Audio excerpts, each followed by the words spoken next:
हिंगोली काँग्रेसमध्ये मोठी संघटनात्मक नियुक्ती. प्रदेशाध्यक्ष हर्षवर्धन सपकाळ यांच्याकडून प्रकाश वाघ यांची जिल्हा सरचिटणीसपदी नियुक्ती. हिंगोली जिल्हा काँग्रेससाठी महत्त्वाची राजकीय घडामोड समोर आली आहे. महाराष्ट्र प्रदेश काँग्रेस कमिटीचे प्रदेशाध्यक्ष माननीय हर्षवर्धनजी सपकाळ यांनी प्रकाश वाघ यांची हिंगोली जिल्हा काँग्रेस कमिटीच्या सरचिटणीसपदी नियुक्ती केली आहे. महाराष्ट्र प्रदेश काँग्रेस कमिटीने हिंगोली जिल्हा काँग्रेस कमिटीच्या संघटनात्मक बांधणीला गती देत महत्त्वाचा निर्णय घेतला. प्रदेशाध्यक्ष हर्षवर्धनजी सपकाळ यांनी प्रकाश प्रल्हादराव वाघ यांची हिंगोली जिल्हा काँग्रेस कमिटीचे सरचिटणीस म्हणून नियुक्ती केली आहे. या नियुक्तीमुळे जिल्ह्यातील काँग्रेस संघटनेला नवे नेतृत्व मिळाले असून पक्षाची संघटनात्मक ताकद वाढवण्यास मदत होणार असल्याची भावना कार्यकर्त्यांकडून व्यक्त होती आहे.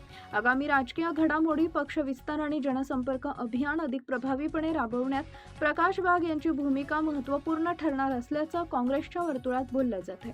प्रकाश वाघ यांच्या नियुक्तीबद्दल जिल्हाभरातील काँग्रेस पदाधिकारी, कार्यकर्ते आणि समर्थकांकडून त्यांच्यावर अभिनंदनाचा वर्षाव होत असून त्यांच्या पुढील वाटचालीसाठी शुभेच्छा दिल्या जात आहेत. धुमाकूळ महाराष्ट्र न्यूज नेटवर्क सोबत हिंगोली जिल्हा प्रतिनिधी प्रदीप वाघ, अजय गावकर.